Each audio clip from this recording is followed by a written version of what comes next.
நீங்கள்லாம் கேள்விப்பட்ட ஒரு சம்பவம் தான். இந்த தபூக்கு போர்ல ஒரு 3 பேர் என்ன செய்யல, கலக்கல. யாரெல்லாம் கலக்கல? ஒரு தபூக்கு போர்ல, முக்கியமான போர்ல வந்து சஹாபாக்கள்ல ஒரு 3 சஹாபாக்கள் கலக்காம இருந்துடுறாங்க. அப்ப ரசூலுல்லாஹ் என்ன செய்றாங்க, சமூக பகிஷ்காரம் பண்ணி யார் அவங்களோட பேசக்கூடாது அப்படிங்கிற மாதிரிலாம் என்ன செய்றாங்க, ஒரு நீண்ட வரலாறு. அதுல யாருக்கா தெரியுமா உங்களுக்கு? காபர் ரலியல்லாஹு தஆலா அன்ஹு. அவங்க என்ன செய்யல, அந்த யுத்தத்துக்கு வந்து போகல. அப்படி போகாததுக்கு காரணம் என்ன, அந்த நேரத்தில் வந்து பேரிச்சம்பளம் மகசூல் இருந்த காரணத்தினால போயிடலாம்னு சொல்லி அப்படியே என்ன செய்றாங்க, அப்படியே சோம்பேறித்தனமா என்ன செஞ்சாங்க, இருந்துடுறாங்க. இப்படி இருக்கிற சமயத்தில் அந்த தபூக் யுத்தத்தில் வச்சு ரசூல் ஸல்லல்லாஹு அலைஹி வஸல்லம் என்ன செய்றாங்கன்னா, சஹாபாக்கள்கிட்ட கேட்குறாங்க, எல்லா யுத்தங்கள்லையும் காபர் ரலியல்லாஹு தஆலா வந்து கலந்துக்குருவாங்களே, இந்த தபூக் யுத்தத்தில் ஆளை காணலையே அப்படின்னு நினைச்சாங்க. சஹாபாக்கள்கிட்ட கேட்குறாங்க.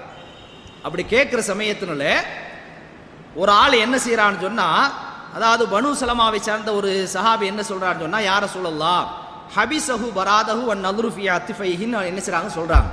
அவர் இந்த உலகத்தில் இருக்கக்கூடிய அந்த பொருளாதாரத்தின் மேல அதிகப்படியான ஆசை வந்துருச்சு.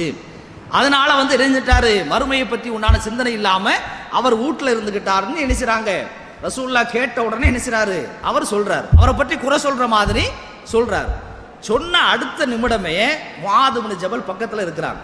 அவர் என்ன செய்யறாருன்னு சொன்னா, பிஸ மா குல்த, இப்படி எல்லாம் நீ பேசாதப்பா, இப்படி எல்லாம் நீ என்ன செய்யாத, காபர் ரலியல்லாஹு பத்தி இப்படி எல்லாம் பேசாத, வல்லாஹி யா ரசூலல்லாஹ், அல்லாஹ்வின் மீது சத்தியமாக இறை தூதர் அவர்களே, மா அலிம்னா அலைஹி இல்லா கைரா.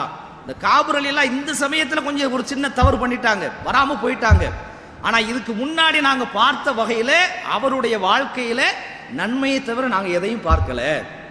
இந்த போர்ல அவர் ஏதோ கலக்காம நினைச்சிட்டாரு, விட்டுட்டாரு அப்படிங்கிற வகையில் என்ன செய்றாங்க, உடனே அவங்களுக்கு வந்து அந்த கவுண்ட் கொடுக்கறத நம்ம பார்க்கிறோம். அப்ப அந்த வகையில யாரை பற்றியாவது புறம் பேசப்பட்டது என்று சொன்னால் நாம என்ன செய்யக்கூடாது, அதை ரசிச்சு கேட்கக்கூடிய மக்களாக இருக்கக்கூடாது, உடனே மறுத்து பேசக்கூடிய மக்களாக என்ன செய்யணும், நம்ம மாற வேண்டும். அப்படி இல்லாம ஒரு புறத்தை வந்து நீங்க ஆதரிச்சீங்கன்னு சொன்னா என்ன ஏற்படும் அப்படிங்கிற விஷயத்தை ரசூல் ஸல்லல்லாஹு அலைஹி வஸல்லம் வந்து அபூதாவுதுல ரொம்ப அற்புதமாக சொல்லி காட்டுறாங்க. அந்த அரபு வாசகத்தை விட அதில் உள்ள அந்த கருத்தை நம்ம சொல்றோம்.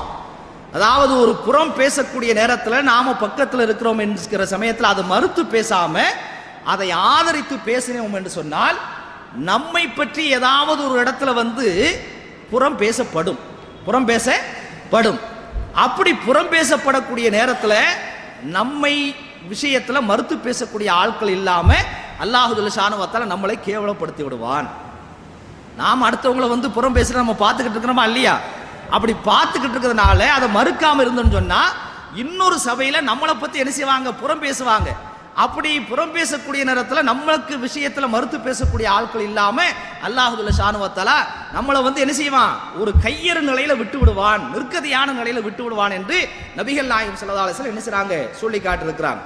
ஆனா அதே சமயத்தினால நாம மறுத்து பேசினோம் என்று சொன்னால், இன்னொரு சபையில நம்மை பற்றி புறம் பேசப்பட்டது என்று சொன்னால் அதை மறுத்து பேசக்கூடிய ஆட்கள் அல்லாஹ் ஜல்ல ஷானஹு வ தஆலா அந்த சபையில உருவாக்குவான் என்பதாக நபிகள் நாயகம் ஸல்லல்லாஹு அலைஹி வஸல்லம் என்ன செய்றாங்க, சொல்றாங்க. இதையும் நாம என்ன செய்ய வேண்டும், கவனத்தில் கொள்ள வேண்டும்.